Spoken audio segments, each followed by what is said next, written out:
Well, you can't do a show today without talking about what Trump did yesterday. And if you don't follow the news and you don't know what I'm talking about, you might be a problem here because you should know what's going on behind your back and also in front of your face. And it's all because of one man who happens to be the president, who has for some reason gone totally off the rails.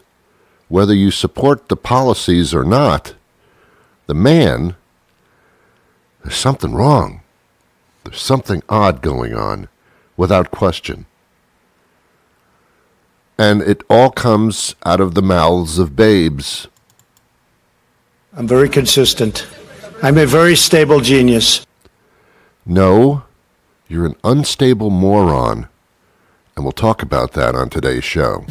On the air everywhere, this is New England Broadcasting. Unbelievable. Welcome to the Ron Van Dam Show. Hold on tight. Things can get a bit weird, if you like that sort of thing. It wasn't me that made them weird. Whatever.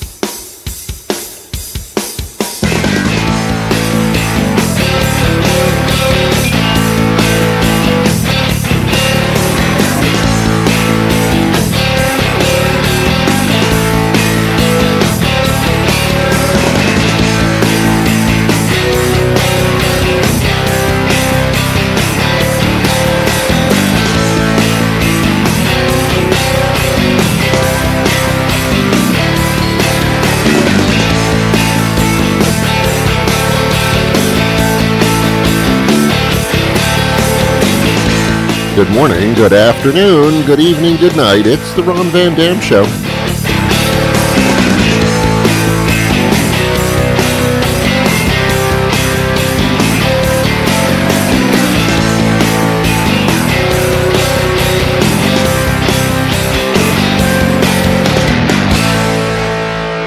Sit back, relax, grab a cup of coffee, a cup of tea, whatever your liquid libation may be in the morning, and join us as we take a look at the world around us. As much as it's a pleasure to be with you, the pleasure is actually all yours. And now, here's your host, Ron Van Dam. Thank you. Well, welcome to the program for some reason. I don't know. Gosh. All right, well, we got to go through this because you have to. It's, things suck right now. Well, they do. And it all hovers around the incredibly destructive, angry, pathetic mind of the person that this country voted in as President of the United States.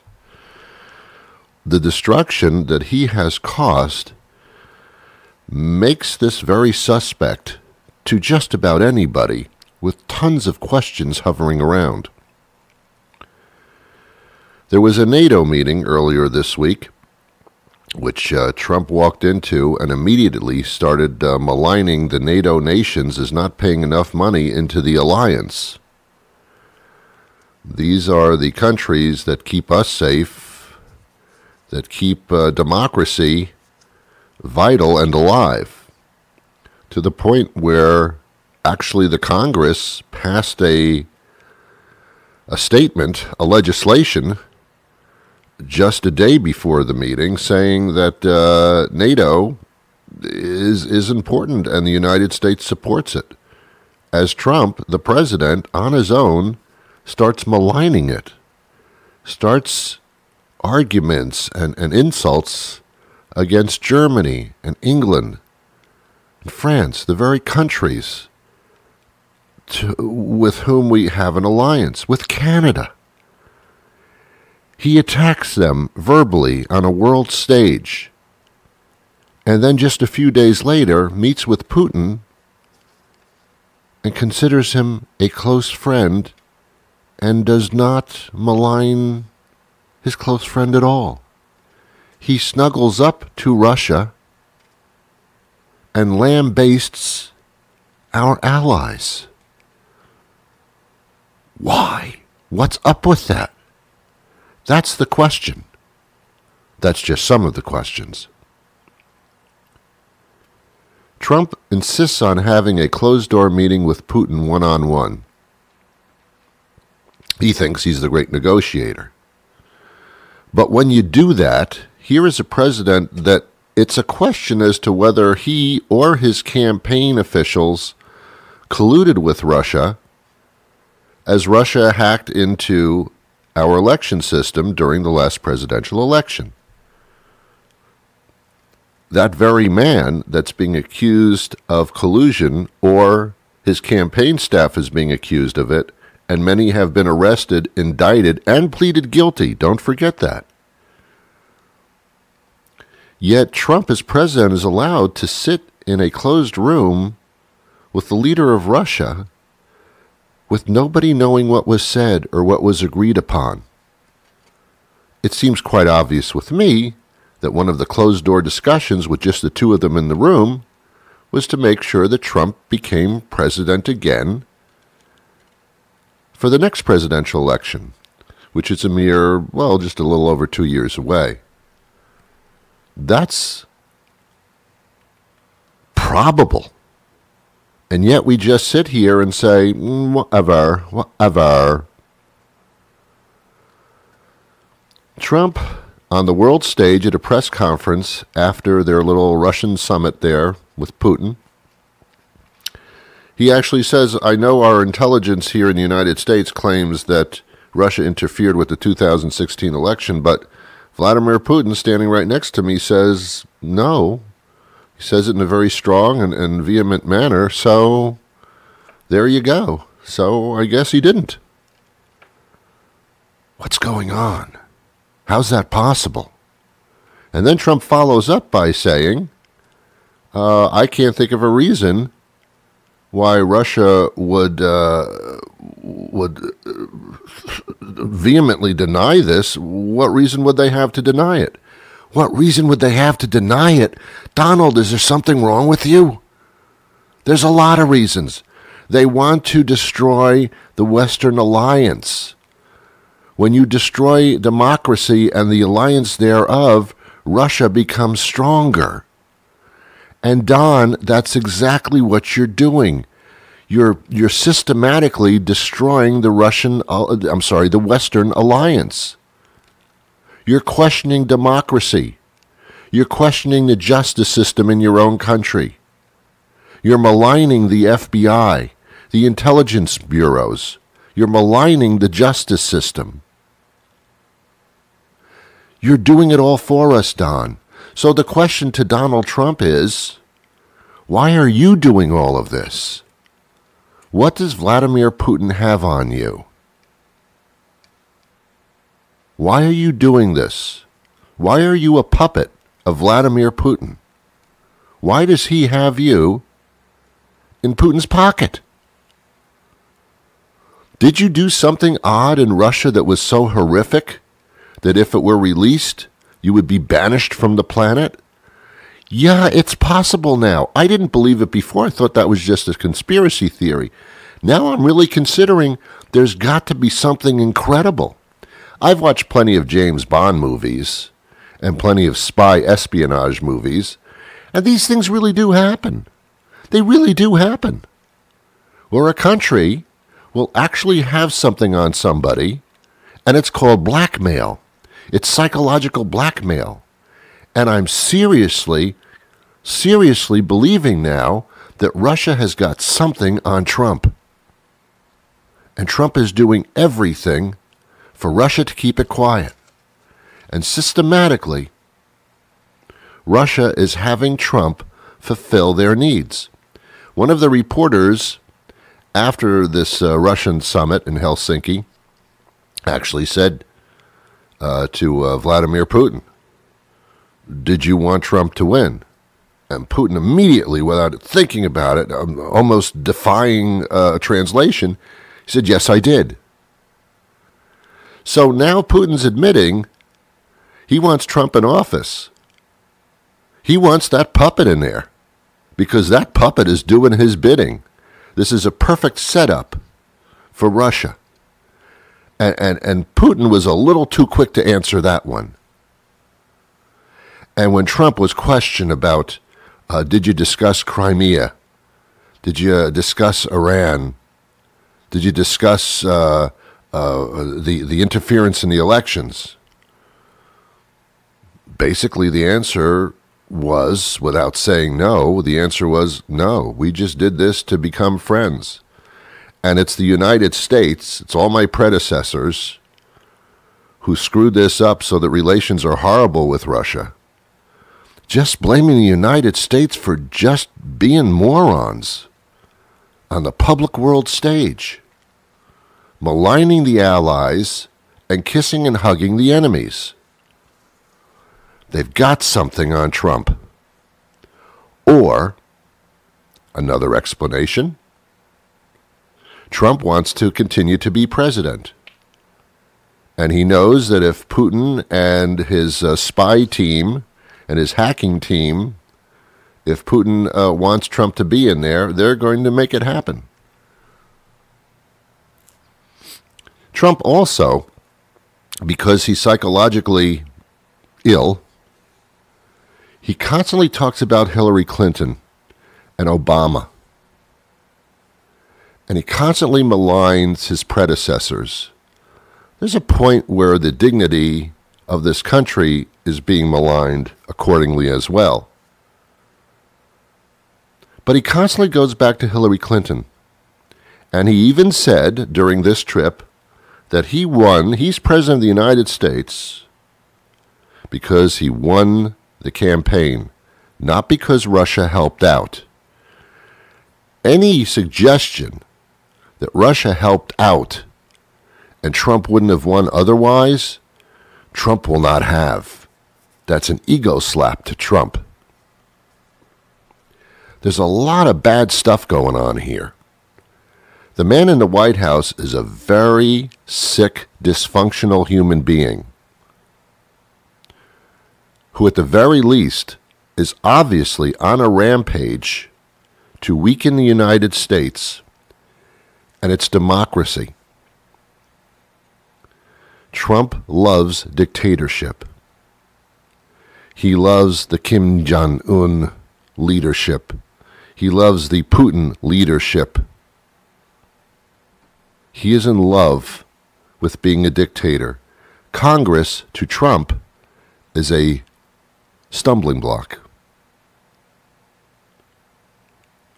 Congress gets in the way of what Trump wants to do. People get in the way of what Trump wants to do. Trump has no concept that this country is run in a democratic fashion. That's why he cozies up to the dictators, maligns and tries to destroy democratic nations. Slowly but surely, he's picking away at how your country is set up. And if you're a Republican, you should be insulted especially because Trump's patriotism is nil. Trump only destroys and leaves nothing in its place.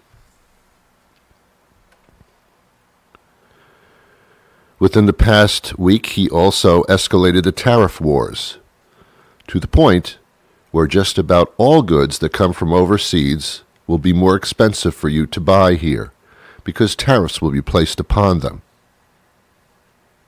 And when we sell our goods to other countries, tariffs will be placed upon us. This is a tariff war which is getting out of control. And I believe within about 6 months' time, you will start to see these prices rise. And you will say to yourself, this was not a good idea. You're going to be longing for the past rather quickly.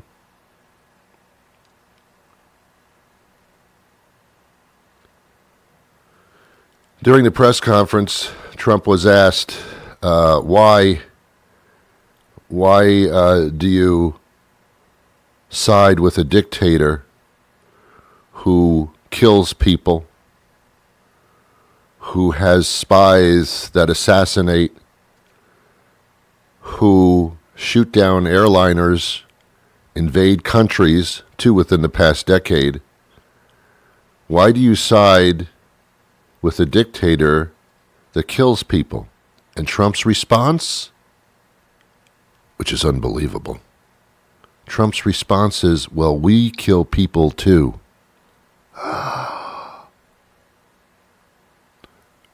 Talking about the invasion of Iraq. We kill people too, so it's okay. Ladies and gentlemen, this man is unbalanced. This is the rational explanation that he spews forth. Every action, every direction, every tweet, every announcement is a destruction and dismantling of American democracy. It's gone beyond funny. It's gone beyond just shocking us every day of the week. It's gone beyond spewing forth anger and insults and bullying. It is now starting to pick apart the fabric of our country and our alliances and how we are viewed in the world. Because at this moment, the world views the United States as being pathetic, weak, in Putin's pocket, and not to be trusted. Confusing. All the words that are not the ones you want to hear to describe this great country. That phrase, let's make America great again, it's the opposite. Let indeed us make America great again by removing Donald Trump from office as fast as possible. They have something on Donald. And now what was a conspiracy is a legitimate question. Why is Trump doing this? Why is he acting like this? And how long will it take for people to be pissed off enough to say, this stops now? And those are my comments on what's happening. Not exactly funny or satirical or anything like that, but yet, start searching in your own mind what's going on. As I try to remain calm through all this. You are listening to The Ron Van Dam Show. But you need to know that it's okay. We all make mistakes, and we must learn to forgive ourselves. The universe wants us to be happy, whether or not we listen to The Ron Van Dam Show. Nothing is forever, including The Ron Van Dam Show. You will be fine. The universe will try to forget about this one. I wish I could. This is all too crazy.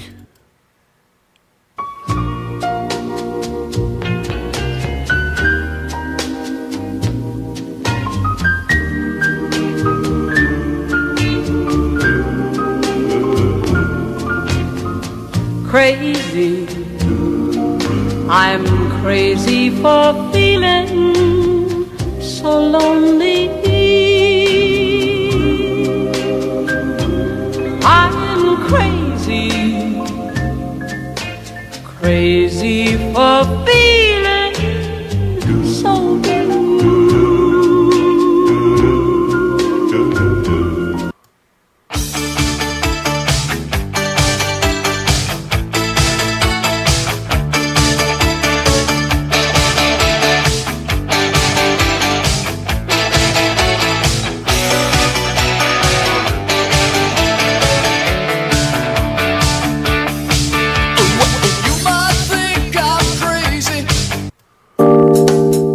Hi, this is Bob Robinson from Bob's Handy Around the House.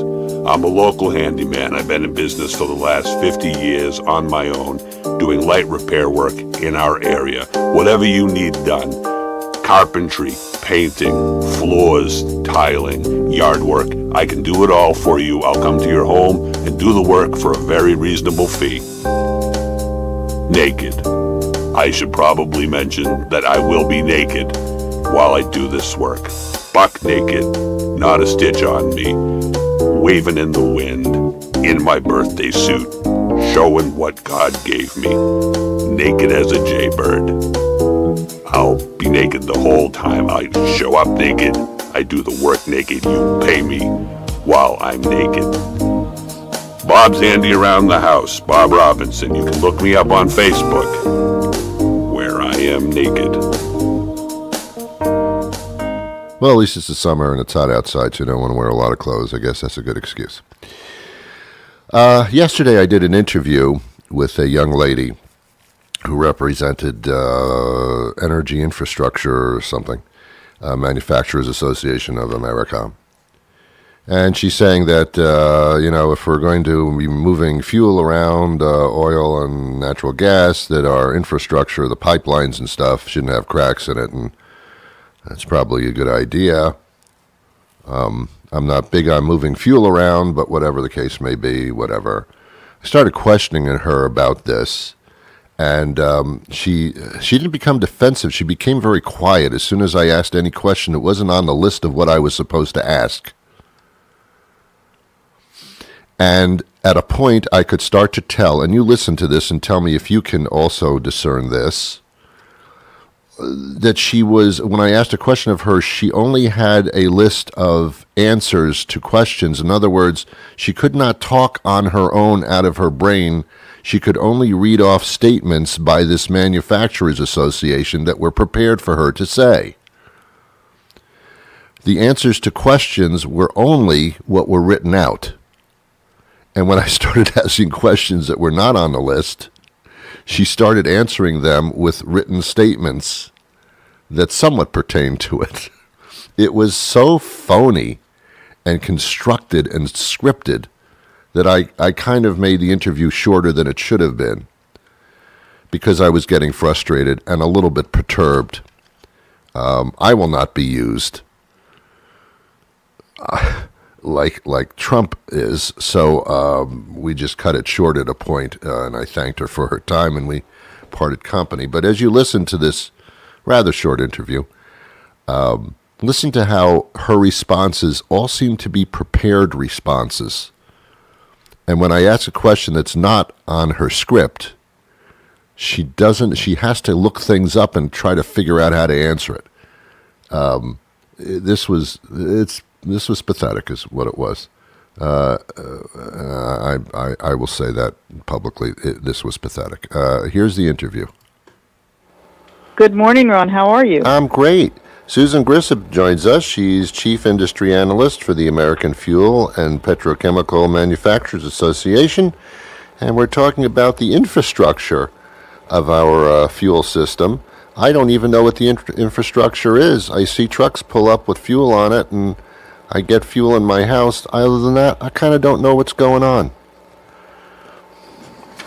My goodness. So, my goodness. America's midstream, America's energy midstream infrastructure, it's often overlooked. It's actually very complicated, and it is an integrated system of pipelines, railroads, ports, waterways, roads, and storage facilities that moves energy supplies, and it is essential, and it's really essential to healthy supplies of energy and to energy security, and it's critical to economic growth. Okay.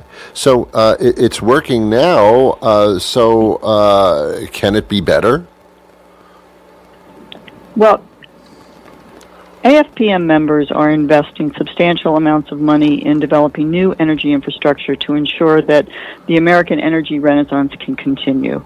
So while energy infrastructure may be adequate currently, because the U.S. is increasing production of energy, investment needs to be made to ensure that it continues to be adequate. So now, the expansion of energy, is that in fuels or in, what type of energies are we talking about? We're talking about increasing production of crude oil in the United States, increasing production of natural gas.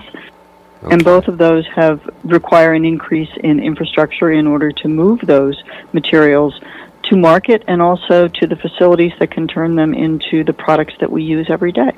Is that infrastructure falling apart? In other words, why do we need more of it if we're sufficient with it now?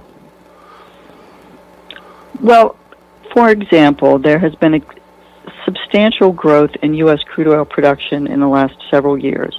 And as a result, additional infrastructure is needed in order to move that crude oil to market. The same is true for natural gas.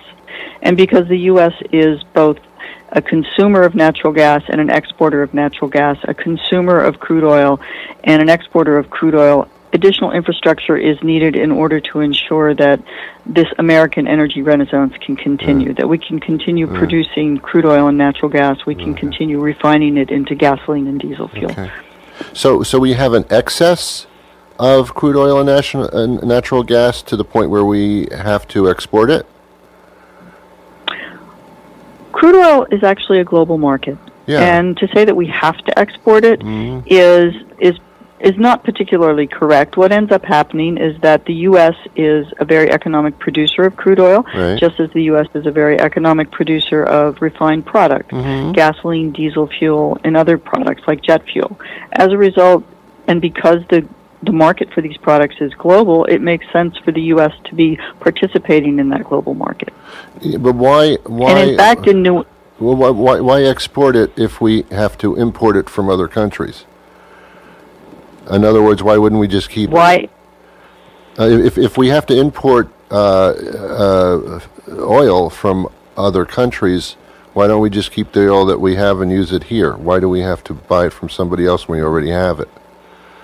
I don't understand that part. Refineries require... Crude oil is not the same. All crude oil is not the same. And refineries are geared to process certain types of crude oil. As a result, it makes sense for those refineries to find the crude oil that best fits them. And that is what makes the global markets work, really, because it is imports and exports, and a combination that allows U.S. refineries, which are among the most efficient in the world, to actually optimize their operations, which ensures that consumer costs are kept low. So the delivery systems, the pipelines, etc., need to be updated or expanded? They need, on an ongoing basis, just like your car, all systems, complicated systems, need maintenance. So part of what needs to happen is that pipelines and waterways and ports need to be invested in, but we also need to expand infrastructure to accommodate the growing production of crude oil and natural gas in the United States. Okay. All right. Okay. So it's very similar to the highway system, to our road system, where that's the infrastructure, but if we don't maintain it, that crumbles, and if we don't keep building, then we have an excess amount of traffic and cars on the road. Exactly. Okay. All right. I guess. Okay. So, so what's being done? Is there an effort to? I mean, where does the money come from to do that? Our members, who are refiners and petrochemical manufacturers, are investing substantial amounts of money in constructing new energy infrastructure and on an ongoing basis in maintaining energy infrastructure. What's key and what's important is that government policies that are related to permitting, financing, and trade need to support the ability of companies to make those investments. Okay, which they're not doing now? They are doing it. The challenge is to make sure that it continues to be done, and also to make it more efficient. Permitting often has taken extensive periods of time in the past, and it's important, especially during a period where energy demand, is growing and energy production is growing, that we ensure we have the proper policies in place in order to support the expansion of infrastructure. Right. But I think the permitting process is due to the safety of these delivery systems, to make sure that there's no impedance on other systems, and to make sure that they're safe delivery systems. So I guess that does take time. Yes, it does take time, but often it has taken years and multiples of years in order to get pipelines permitted or other changes to the infrastructure system put in place. Yeah, because the pipelines go through all different types of terrain and that kind of thing. I guess there should be consideration for that as well. Where does one get more information? AFPM has just published an infrastructure report. This report is the fuel and petrochemical supply chains, and it is available at our website, afpm.org. Okay, very good. Susan, thank you for your time today. You're very welcome. Okay, take care. Susan, could you be a little more excited about something? Perhaps. I'm out of time for today. Not a wonderful day of entertainment, but, we'll bounce back tomorrow. It's just, this had to be. Ladies and gentlemen, under all circumstances and possibilities, I wish you peace. Stay informed. Keep up with this thing. It's important. It's your future.